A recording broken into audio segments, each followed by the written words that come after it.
when we got that call from Tractor Supply and we're making a $50,000 order, whatever it is. Right. And then I was like, we don't have a forklift, what are we going to do? And there was 4 of us, and we were hand stirring. One guy was hand stirring and no air conditioning, hand stirring with a PVC pipe and a tank. Okay. A tank, a barrel, basically. Right. And then my wife had the steady hand, so she was putting the labels on by hand. Thanks for joining us today. We are launching our first episode of Built Here. And Built Here is founded about companies and that are going to be with us and the people that actually started the companies. And today I am so fortunate to have our very first guest, which is an honor for me because he's also a dear friend of mine. And he is a UF graduate, University of Florida. Go Gators. Go Gators. And beyond that, he was on the rugby team. But before that, you also then went to University of Maryland. University of New Hampshire. New Hampshire, excuse me. That's right. With animal sciences. Exactly right. So I'd like to welcome you today, Jonathan Lewis of Reliant Health Brands, but also what you may know it in the retail stores as Liquid Vet, a veterinarian supplemental company that helps animals along the way. So Jonathan, help me understand, you launched this brand about 26 years ago. That's right. So when you did that, I understand it was because of your dog, Malcolm. So what's the story there? Well, the story basically is my background is FDA compliance. And actually before that, I was working in pharmaceutical companies. And I had a dog, Malcolm, terrible hips since day one. Oh, wow. So before its time, thinking, back then when animals had issues, you killed him. so he was my baby at the time, living in Fort Lauderdale on the beach. And I was like, there's got to be something. I can't afford the vet. It's got to be something that would work. Animal supplements were really not a thing at all back then. So I got him some pills of different types, just like people aspirin. And putting your hand into the mouth of a Rottweiler is kind of risky. It's kind of like I was a lion tamer. I was like, ta-da, whatever I would do, and people would watch me, and it was a fist fight with the dog. So and they spit it out. And they spit it out. So you think you have it, and you find it under the fridge with hair and stuff, like a month later. So had the concept for a liquid product, let's say for dogs. So you did this with your wife, Jen. Yes. And beyond that, you also have 4 children. Yes. So you've taken this journey beyond that. Now, Jen is your co-founder, correct? Yes. Okay. And then are the kids involved? Only when I've forced them to work in manufacturing and they say, this sucks. They're like, I want to work in the automation machines. And I'm like, make boxes and you'll love it. So none of them really enjoy working there. But I've all put them through the system, and kind of show them that, hey, there's people working here. This is hard work. You have to, if you want to get somewhere, you got to start somewhere. Right. If you want to get somewhere, you got to start somewhere. I like that. Thanks. I just made it up right now. I know. That's a good thing. That's one of those things we would call a clip. We want to clip that just so people go back and hear that one more time. So when you started, how long did it take you to really come up with Liquid Vet? Like, was it the first thing you could, like, oh, wow, here, boom, done? Or how long did it take you? I wish, and it's still not done. Right? It's still not done. So many different iterations, and learning from other people is essential. And that's what I like to do, is listen and learn and pull pieces from different folks. So with my FDA compliance background, we have a company that does those kind of services as well to drug manufacturers and food manufacturers and supplement manufacturers and medical products, blah, blah, blah, blah. So the point is, I had worked for a company that was smaller than ours, that he developed the first private label version of Pedialyte. He had his own brand. He could never get it going. So I was there for 7 years, built our first company at that site. He got from 12 people to 150. FDA was there for 7 years. Every 3 months they would show up, and I would defend and juke and do everything around FDA. So one day he takes me out on his yacht, and he was a beast of a person. And he said, Jonathan, he's like, you saved my company. What can I do for you? He's smoking like 5 cigarettes at a time. And I said, well, I got this idea of Gatorade for dogs. You're doing Pedialyte. help me out. Terrible idea. I actually had PetSmart interested, totally non-compliant, which I didn't know at the time.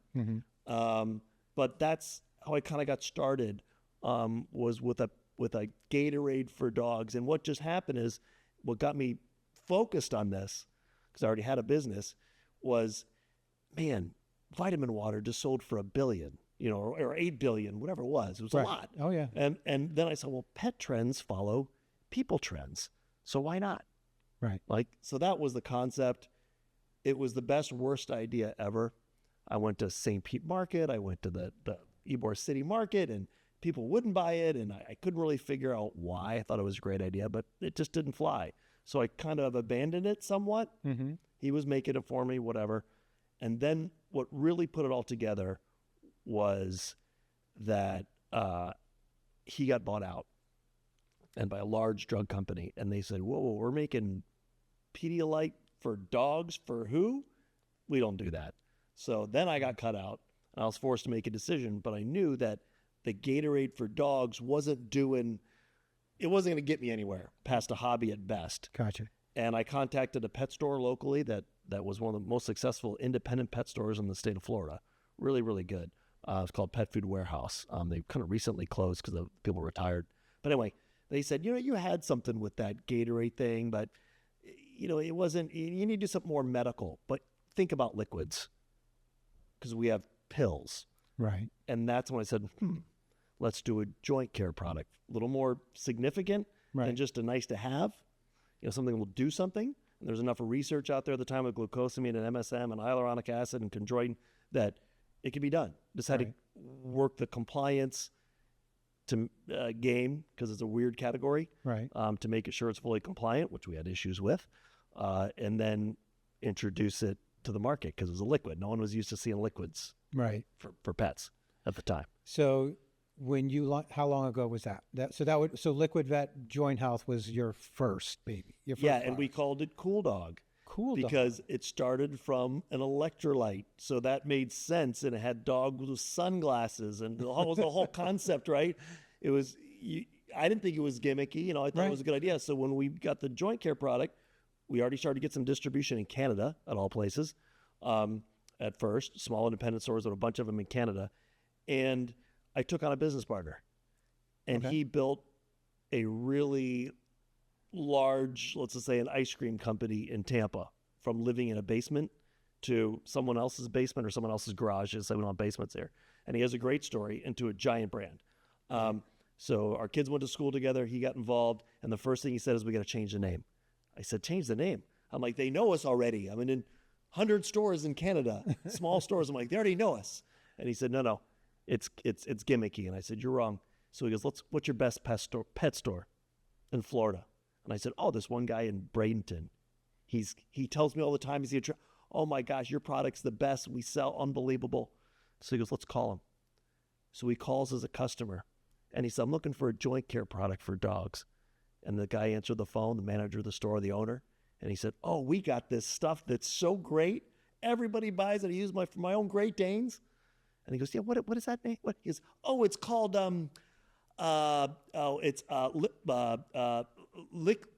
liquid. Just come in. I'll tell you. Thank you very much.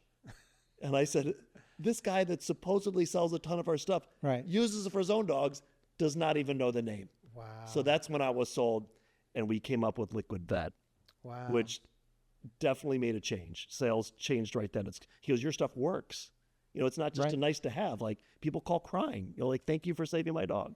Well, speaking from experience, because we are a customer as well, or were. Thank you. And I remember the first time that we did it with actually Leah's dog, who was having joint issues, and little Bunny. I think when she started, like within a week, it was amazing. Like, she had pep in her step again, and she, I think at that time, was probably 16, 17 years old. And so it was amazing to see. And then our next door neighbor at the time, she had the issue. She had an older dog that they were caring for. I think it was their daughters or something like that. And we gave them that, and they were the same thing. So that was it. The product works. I can vouch for that. No, that I thank can you. vouch for. Thank you. It does. I mean, it does. I mean, not just saying that, it's easy to say for me, but Right. you know, I get testimonials daily from people calling and saying, you saved my dog, and, you know, thank you so much. I can't believe it. And that's what keeps you going. Right. Yeah. Yeah. Cause it's a fist fight every day, as you know. So when you first started, were you the one taking those customer calls? I still do. You still do? I still do. Well, take that back. So I try to shove it to email, but when you got literally, this guy calls me yesterday. I played this for my kids because sometimes pet owners like me are kind of nutty. And this guy calls and he bought a Tractor Supply. Right. And he goes, I don't do that internet stuff. He's like, my name is Rooster. And I can play that for you right now. And he's an 800-year-old guy named Rooster. And I'm like, well, that didn't show up in the thing.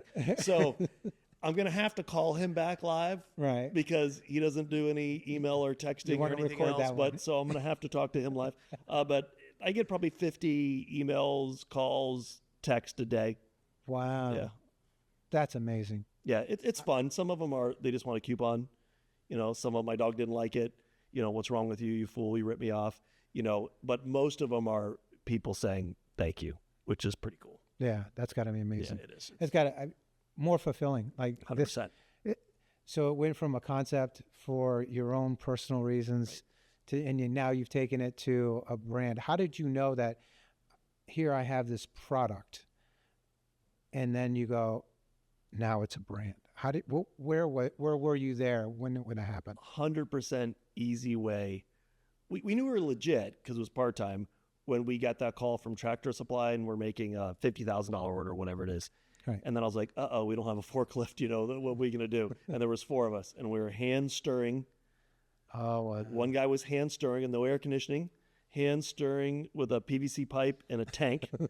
Okay. A tank, a barrel, basically. Right. And then my wife had the steady hand, so she was putting the labels on by hand. So then we finally got busted into Tractor Supply. That was okay. This is now legit. But when I knew we were real, we had to put a note on the fridge at work that said, if you leave your food in here on Friday, we're throwing it away. That was when we knew we have a real company. That was the exact moment. And the second moment when I was like, it still doesn't feel real. We're still not, you know, still not counting our hundreds and, you know, with our feet on the table. Right. The next step was we had separate men's and women's bathrooms at the plant. That was a whole nother level of, wow, we're legit. Wow. You have arrived. I've arrived. Literally, from the men's room. Right. Well, that's great. So then you've gone from hand stirring and hand labeling to then you've opened a 17,000 square foot facility. Right. When did that happen?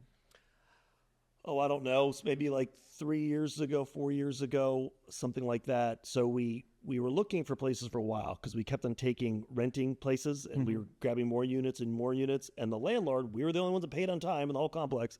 But he was like, you've got 3/4 of my place. And if you leave, you know, I'm screwed. And I said, well, we're not going to leave, you know, and there was no warehouse space in the areas that we wanted to be in at all. And we looked for a year and a half, didn't find anything. And then finally I changed my tactic and reached out to this guy from the club. Oh, really? Yeah. Someone said, you know, he does commercial space. And he said, hey, funny you mention it. Someone's got a spot right in Northeast St. Pete near downtown that he's putting up for sale today. It's not even on the market. Wow.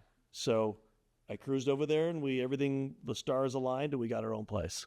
Serendipitous. Huh? Yeah, it was pretty crazy. And you've been there. It's really an awesome facility. Yeah, no, it's high class, first class. This is, it's nice. And the location couldn't be. Location's fantastic. So you started the original company was in Fort Lauderdale?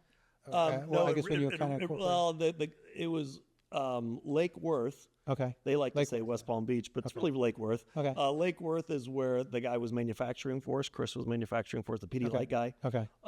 And then we had several iterations, you know, between then, but we basically had an area right near Gibbs High School. Oh, okay. There was a unit there, probably about the size of this carpet that we're sitting on right now. And there's only so much room to start here. Yeah, and it was interesting, and I had no AC, and I was I went through like 7 computers because my fingers were sweating on the keyboard and it destroyed them. And I said, well, why did I leave my day job? And then it went from another unit of that same development to 4 or 5 or 6 and 7. And that's kind of where it stayed for most of the time. Yeah. So why did you go from there to St. Pete? Because you're not an original. Are you an original St. Petersburg? I'm original Sarasotan. Yeah. Okay. If that's a word. Yeah. But I wasn't living down there. I was already living in St. Pete at Okay. our consulting company that we were, based out of St. Pete. Right. And then that was one of our clients on our consulting firm, and he was down in Lake Worth. Okay. So that's why it started there. And then when we brought it here, I just really wanted to manufacture my own stuff. I mean, that was kind of the ultimate at the time, wow, starting from scratch. Yeah, USA Made wasn't as big when we started, but it was, hey, we're making it, we're doing it here. I've told not a million, right? And maybe 150 companies how they should manufacture their drugs and supplements and foods and compliantly and cleanly and safely. Right. And I was like, put your money where your mouth is. Let's do it ourselves. So love the automation. Of course, it wasn't so automated day one with the stick and the hand labeling, but after that, I like building. I like building things. So as we look at like the next generation of entrepreneurs that will probably be watching this, For sure. and that they're looking at, hey, I want to start a business. I want to do something. What would be one thing that you would tell your 20-something year old self? I love when friends' kids come in and can I interview you for, school project or whatever? We had school tours before. I love it. And that's one of my favorite things is to teach, and not just being cheesy, but like I love like employees that start from zero and they've had a bad upbringing and they start and they pick up stuff and they're smart and they're hardworking. Like that always have motivated me. I love it. Right. When I first was working for a drug company or down the road and people that were so smart and getting abused by the giant company. And I was like, here's your next steps, what you need to do. Anyway, it's sidebar, but I go off on that because I enjoy that. But the number one thing, hands down, is do it on someone else's dime. You're probably not going to be the next Facebook person. Let's learn what you like to do and what you're good at. Right. If you go to another company, that's fine, but learn how they do it and what they're doing right and what they're doing wrong, and then go for it. Right. But do it on someone else's dime for the first 2, 3, 5 years or whatever before you do it yourself. Because I did that, being a lot of different manufacturer thing, but still made a bazillion mistakes. Sure. Bazillion mistakes. Of course, I had no marketing background or sales either, but for the most part. So I learned that on the road, but learning from other companies while they're paying you, maybe that's a wrong thing to say but that's the way to go. Well, I think it almost brings it back to that apprenticeship. Like if you're a tradesperson, a plumber, electrician, 100%. you become you learn from as an apprentice before you become that journeyman. That's right. and do it yourself. And then you go out and hang your own hat. Exactly right. I totally agree with that. I think that the more that you take that step back and go, okay, I'm not going to be the $100 million man next week when I'm 25. Right. But what I can do is I can learn from somebody who's walked the journey. Yes. They say kind of like, how do you learn from someone, or how do you learn that path? Talk to the person who's coming back. Right. They've already walked that journey, and someone like you that's been doing this for 26 years, beyond, can say that. Right. So with that being said, how do you know, what was one of the biggest, I don't want to say mistakes, but let's say one of the biggest things that you learned that at the moment was a mistake that became kind of the biggest thing that pushed you forward? There's been so many mistakes. I mean, it's hard to say I look like the picture of Dorian Gray. I used to look young and hot. Well, and then with all the mistakes over the years, I've melted, and I've melted like the Dali clock, but I think, well, we already talked about it, so I won't, over talk too much about it, but one is the branding. One is people don't care about, like we talked about, what's our company name and our legal name versus our brand name. Right. Funny thing, that guy, Chris, that passed away, that started that Pidilite company, he once told me 1,000 years ago when we started our own brand, with him, he said, people don't care about your company name. He's like, the brand name, and the brand name's got to be right. It's got to say what it does. Now, so that was an aha when we changed from Cool Pet to Liquid Vet, or Cool Dog and Cool Cat to Liquid Vet, because it made sense for the other thing, but I really understood. And then talking to that pet store, it's like, wow, the guy doesn't even know our product name. Right. So I think that's one of the real keys. I don't want to say catchy because that sounds a little bit light and silly, right? But it's got to really, in today's zero attention world, it better say what it is ASAP. And the hard part about that is if it says it too much, you can't trademark it. Well, that's true. So I've learned that scenario that got away with it sometimes, but Liquid Vet now would be almost impossible to get approved because it's a liquid product and it's a dog bowl and it talks too much. They call it descriptive. So the latest things with the trademark attorneys and the trademark office, not just here but overseas, same thing. They call it descriptive terms. So therefore, probably couldn't get it approved. So it's hard to do, can be. But I think that's the biggest lesson about, hey, someone needs to know right now what your product is via the name. Bang. Wow. Okay.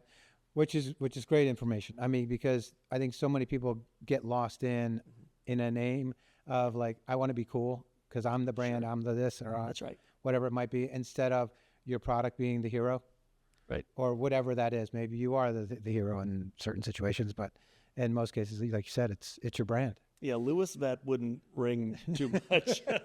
So, like, well, I can only tell you the performance of your product, I would still buy it. No, thank you. You went from one SKU to another SKU to another SKU to yes.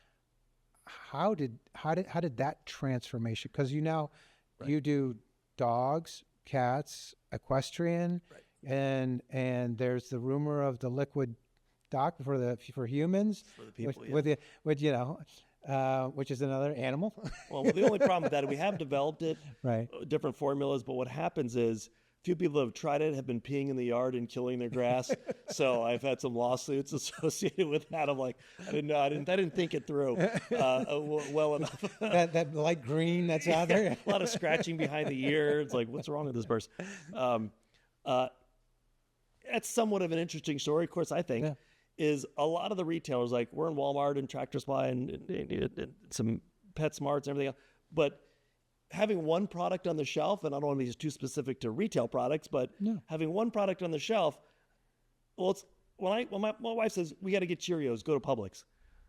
I'll sit in the aisle of cereals, and I know I'm looking for Cheerios, and I'll sit there for 25 minutes. Or like, sir, did you have a seizure or something right there? I'm like, no, I'm just trying to find. You can't find it on the shelf. Right. So unless you are a brand that has 15 SKUs on the shelf with your name, it's very hard to be found. So a lot of the retailers and definitely the distributors, like, you got to have, if you're one product selling, if you want to stay here, you got to have more. Right. You got to have more. So the bad side of that is you might try to develop too fast, and then you have one product that's great and another one that's lousy, and then that's a detriment. So that was part of, hey, we need to expand into other things. Mm-hmm. It's also using up manufacturing time, right? And packaging. Right. You buy one bottle like this, that costs you $5. You buy 500,000 bottles like that, it's 5 cents. Right. I mean, what they call economies of scale or whatever it's called. Right. Huge difference in the game. So sure. we want to develop new stuff because retailers want it, number one, and distributors. And you want to get a shelf presence, right, as they call it. You want to be seen on the shelf with your little recognizable thing.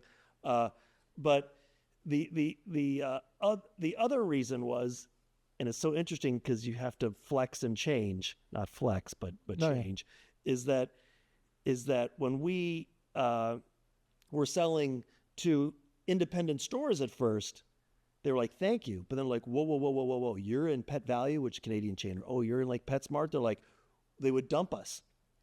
They're like, you can't sell to them. And I'm like, actually, they're paying same price you are, in a lot of cases anyway. Right. So they were dumping us. So we had to come up with a new and improved kind of version that we only sell these to the independent retailers. Right. And then we got into Walmart, which is not a pet store. It's not a pet chain. Then the pet chains got mad at us. You can't sell to Walmart. And this is before this whole omni-channel thing came up. Right. So then we had a bazillion SKUs to make everybody happy, different flavors, different strengths of the same stuff, which makes it extremely complicated and expensive. in manufacturing especially. So we had to do that. Then online came up.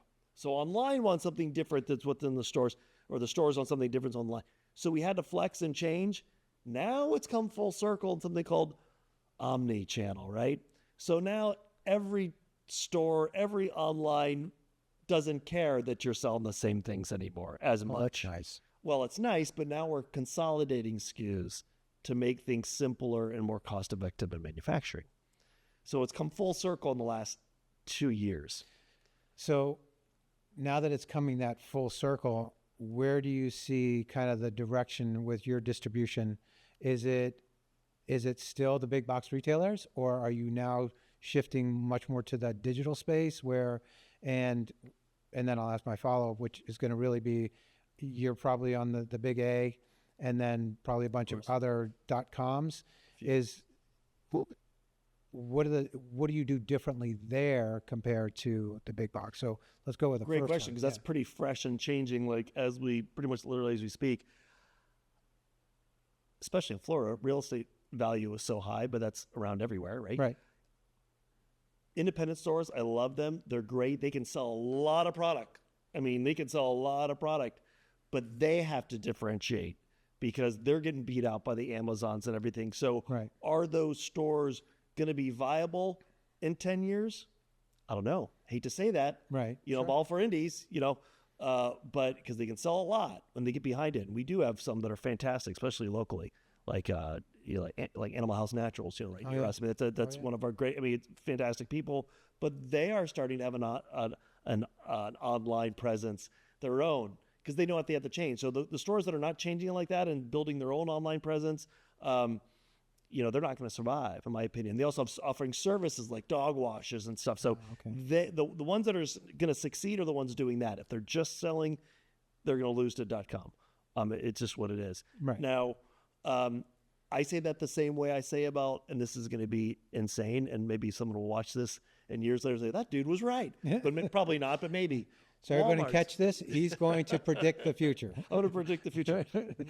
Nostradamus, or whatever his name is. Channel it. Yeah, right. So I don't think there's going to be a ton of Walmarts or Tractor Supplies as things go, because those are probably more valuable as a condo or low-income housing or something like that. So I don't think those stores, and you'll already notice if you watch them, they're pushing hard for online, pushing hard. Oh, yeah. So where the world is going, and this is no amazing statement, but it's online. And quite honestly, we sell to Amazon, Chewy. Right. One of the only competitors with Amazon that beats Amazon is Chewy in the pet space, right? Any space, Right. It's like Wayfair and Chewy. They found the difference that Amazon can't compete as well. So the game is, for us especially, is to really pick our, to focus on our online, because that's where it's going to be. And that's a whole new market for us. I say it's a new market. We're already in there, but we're trying to learn how to play in that sandbox. Okay. So with that digital space and that going down that path, do you feel that it's going through those retailers, or are you going direct to the consumer to have that direct communication with the customer? Fantastic question. Our website sucks. We're working on it. But we do sell some to direct to consumer. Consumers like to buy direct from companies. They do. Mm-hmm. We're ramping up that game. I think that's a giant piece of what we need to do. We are doing the DTC. Mm-hmm. But for our products, well, most of our products are liquids. I can't compete with an Amazon for free shipping. I can't compete. Right. So I could sell it for half price, but then Amazon's going to get pissed and notice by their bots, you're selling cheaper here or Chewy or Walmart.com for that matter. So I think the differentiator, and we are starting to do this at Amazon as well, even though shipping is free for most people that are Prime, right? But is to sell like a 4-pack. So if I sell a 4-pack versus a single bottle of cat product for $9.99, right? If I sell a $50 pack, we can eat some of the shipping, which can be pricey. Right. That way it can help us compete with the Chewies and the Amazons. We could go, exclusive SKUs and exclusive products and stuff like that. But I think that's for our size company, that's a little bit extra work and new labels and all this kind of stuff. a little bit different when our new solid type products that we're coming out with, but liquids, it's tough. You're coming out with solids? Yes, we have now a chew product, which is really innovative. I use my FDA compliance background to make sure that it's compliant. So it's kind of a combination of a bone, if you want to call it that. We had molds made that make it look like a stick, call them magic sticks. Okay. They have a full level of active ingredients that our liquids do. So you have 1,500 milligrams of glucosamine, our joint version for big dogs. It looks like a stick. It lasts longer than a little chew or something like that, right? Right. The owner sees the pet chewing on it for an hour. It doesn't have a small pieces like a bone or a real stick. Right. So they don't choke on it. Right. So it's a totally new concept. The retailers like it. Just got out there about digestible? a month ago. So 100%. Okay, The backing, instead of being a bone or a stick or whatever, but it's got full levels of active ingredients too. So it's like a medicine, if you will. But the backing is a shiitake mushroom and gelatin. So highly digestible, and that's why it doesn't break into pieces. So we make that, we dry it, looks like a stick, throw it to the dog, they chow it down. My dog, being a Rottweiler, it lasts 5 minutes. From some of the dogs, it lasts for a day. Right. So come with that. We're just looking at some other dosage forms too. I don't want to be another regular chew company, right? Because I'm not going to be able to compete. And plus, doesn't do anything for me personally. It's not exciting. I always try to hit the edge. So is that going to be kind of, I don't want to say medicated, but is that going to have the same active ingredients we have in our liquids? Okay. Wow. We concentrated it down in there. Oh, that's so it's just a different delivery system. It's a different delivery system. Couldn't have said it better. Wow. That's awesome. So, but cheaper to ship because it's lighter. Yeah, you're not sending all that liquid. Right. Which costs money. Or it's probably a different footprint too. All of the above. Wow. Yeah. That's great. Yeah, so what's cool. Is it available now or? It is. We just started. It's on Chewy now. It just started on Amazon. Hopefully to be in Tractor soon. They're looking at it. But again, it's it might not be a hit. You don't know. It should be. Bones are expensive. You go to buy a chew or whatever at the store. You get like 4 of them for whatever. They're expensive. Supplements are, are expensive. Sure. So you do that. Also cleans their teeth. The teeth cleaning stuff isn't usually that expensive, but it's a hot category. Right. So if you combine all 3 together in one, we all need to save money today. Well, so it should be a hit. Well, it's funny because get back in time. I know a lot of the chew sticks, toys, hides caused a lot of digestive issues. That's right. For years. They would get stuck or they wouldn't break down. 100%. So then dogs were having more complications or animals were having more complications because they were eating that stuff and then they couldn't pass it. Right. So that's amazing that you're creating something like that. That's really. Well, we had to. Yeah. I came up with all the liquids possible. People say, in the human world, you know better than anybody, cognitive, huge, Prevagen or whatever it's called. Yeah. Great stuff. People are like, can you develop that? I'm like, sure, no problem. I'm like, we have a PhD. We can do all that. Right.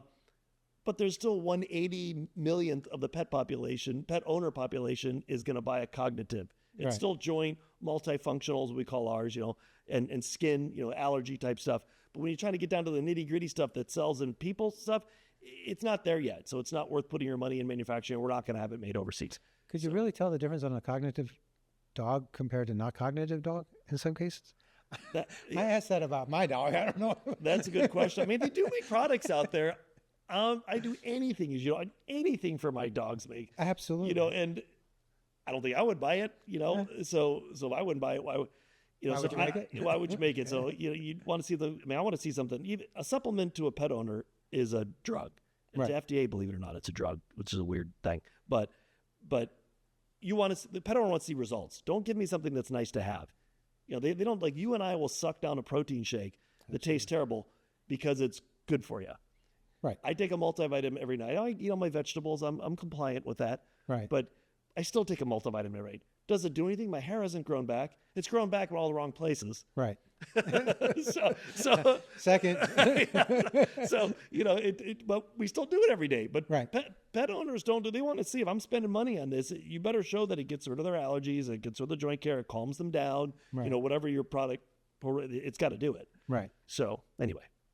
So now that you've created this entire brand, what's next?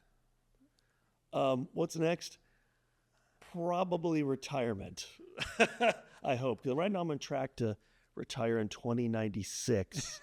but with experiences like this, that's going to change. We are toying around, if that's the right word, with we have formulations made for the people stuff. Right. I say the people stuff. We're working on kind of again, I'm not going to be a Gatorade on the shelf. I got to come up with something different. I'm not going to be an electrolyte powder. I'm not going to be for me to break in at this point into, a supplement company for people, probably going to be hard. I know the buyers in pet. I don't know the buyers and stuff like that in people. So doing that, I want to make sure it's a total hit, and we've got formulations done. We got some ideas. We're trying to figure out the regulatory challenges with that, and also will it also allow us to get shelf space, which is so important to bring up, by the way, too. Right. If you're looking to bring a product, sorry, this is all focused on product stuff. No, that's what when you're trying to put a product, on the shelf. I've been told, a friend of mine's an executive at Sam's Club, kid I grew up with down in Sarasota, and he said, listen, you want to be in the supplement aisle for people. And I said, the supplement aisle at Publix, for example, no one goes down that aisle as compared to the Gatorade aisle. Right. So you have to have traffic. You go to a Sam's Club, the pet aisle's still dead. You go down the cereal aisle, or a coffee aisle. There's a million people down there. So traffic is key too to movement in a particular store. So he said, you're not going to get any if you come up with a beverage that's fortified in a real, it's not Coca-Cola. You're not going to get down that aisle. Nothing's going to happen. They have a million people working the shelves. They're going to throw your stuff behind the shelf. It's never going to get there. He's like, the supplement aisle doesn't get traveled as much, but you'll get more views and you'll get a spot. So you got to kind of build those concepts into, is this really worth doing it? Right. What are the turns? It comes shelf turns. What are your turns going to be? Yet another reason probably to go online. It's interesting because a friend of ours, Jeff, that you know from the club as well, he has 7-Elevens. Yeah. Oh, yeah. And he says the same thing about that refrigerator space, that frontage that's there. You only have so much space, and the ones that put the money and you just can't knock somebody off that space.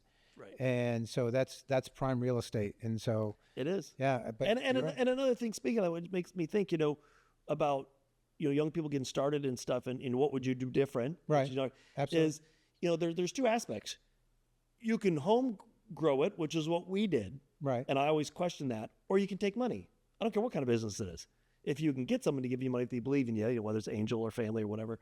But, you have two routes. I think, should we have early on taken money so we get that shelf space? So instead of just having one SKU in front, I have people all over the country working those shelves and throwing Coca-Cola aside and put mine in the front. You know what I mean? Or in the pet world, obviously different, but sure. But it's the same. That's something that really has to be looked at and considered. I was going to wrap this up, and I want to stay here for a minute because I think it's really important. You talk about taking, whether it's investor money, angel money, whatever it might be. If someone were starting today, would you tell them like, hey, it's worth 5 or 10% of your company to get that? Or what are your thoughts? My shower bill or water bill is like $500 million a month because I sit and think about this stuff all the time, and I write it and then it gets steamed up and I have to go down and do it again. You know what I'm talking about? It's like your whiteboard. Yeah, absolutely. Yeah. I'm thinking like, honey, you've been in there for 5 hours. I'm like, what? Thank goodness for tankless water heaters. Yeah, 100%. So it's, I guess it kind of depends on if I was doing like something like a software thing, 100% I would take money, for whatever to get it. I would probably do the combo platter, the fisherman's platter. Yeah. If I did it again, I probably would have got the company to maybe $500,000 in sales, to prove it's legit to a potential investor and say, hey, I got it to 500. I needed to get it here. It's legit. You're not going to rake me over the coals because I have no sales. Right. Like Shark Tank, right? You watch Shark Tank, people come in with 0 sales. They're like, whoa, I'm taking 100% of your company for $7 and a bag of Fritos, Right. So you got to show something. Right. And I think you're going to do a better deal if you have some legitimate sales. Would I have waited to where you got now to then ask for? No, because I think it would have ramped a lot faster. Okay. If we had not only just money, but the people behind them have already legitimately done this. Okay. Right. So if I retrospectively, I would do the combo platter. So you would have taken some of the learnings that those investors may have gone through already that you may have tripped on. After So I you already ramp got it to a somewhat legit level. Gotcha. Right. Yeah. So as you're kind of moving this concept forward, what would you say are some of the things that that someone doesn't know? Like what would you want to share with someone that, like, I haven't asked you, not public, not about you necessarily, just about business and growing a business? Right. It's not for everybody. Okay. Like we told you before we started, marry rich is my biggest advice. But besides that, my second. I like the way you did that direct to camera. That was awesome. But it's not for everybody. Right. And it takes a toll. Mm-hmm. I mean, I am serious. It takes a toll every day. I don't care how big your company is or how small. It's a fist fight every day. We did 16% in Walmart Canada increase from last year. No one did that in our category. 16% increase. It's like, yay. And guess what? We got 2 products cut this year. I'm like, you have no control. It's kind of like HR. You don't know what's going on in the background of HR. You know what I mean? I tell kids, they're like, oh, my own daughter, she just got a job. And she's like, God, they haven't called me back. And I thought they liked me and this, that, and the other. And I said, you don't know what's going on. They might have hired someone's sister. You don't know. So it's not for everybody. It's exciting. It's fun. But you got to know that it's not going to be overnight. It's just because you get in somewhere. And someone told me this. When you think you get into a Walmart, right, that's this much. It's all the other stuff that's not fair that you got to deal with, and you got to grind it out, and you have to flex, and you have to move. And if you're not prepared to do that, right, if you're not prepared for sleepless nights until you're 90 years old and everything else, or as long as you have it, then it's not going to be for you, because you don't sit back and collect the cash. You have to be the face. Right. Even if you're big, you have to be the face of the business. You have to. There's employees that some are fantastic, some screw you over, and it makes you feel bad because you do a lot for them. There's so many angles of getting down and beat up. I've cried in the truck many times. You might have seen me, and I'm like, dude, I'm not crying. My windows are down. It's raining, bro. No, but Oh, yeah. I mean, No, literally, I feel and you have to fire yourself back up. Right. And it's not for 1 year. It's for the lifetime of the business. So be prepared for that. It's not for everybody. Know that it's crazy, insane amount of work, but the benefits are, for me, is say, hey, I did it. I'm sitting here. We did it. That to me, accomplishment, not money. Accomplishment was it. Like, I did it. I feel good. Right. I did something crazy. I got it done. And people said you couldn't do it. That is the fun part, and the flexibility. I can come here. Right. I can hang out with you guys. I can go to my kids' rugby matches. I can do that stuff. Where a lot of people are like, can't get out of work. Right. So the flexibility is the bonus, but it comes at a cost. So 2 final questions. The first one is really off subject. You had your rugby challenge with the alum against the current players. Yes, we do that every year. Every year? Yeah. How'd you guys do?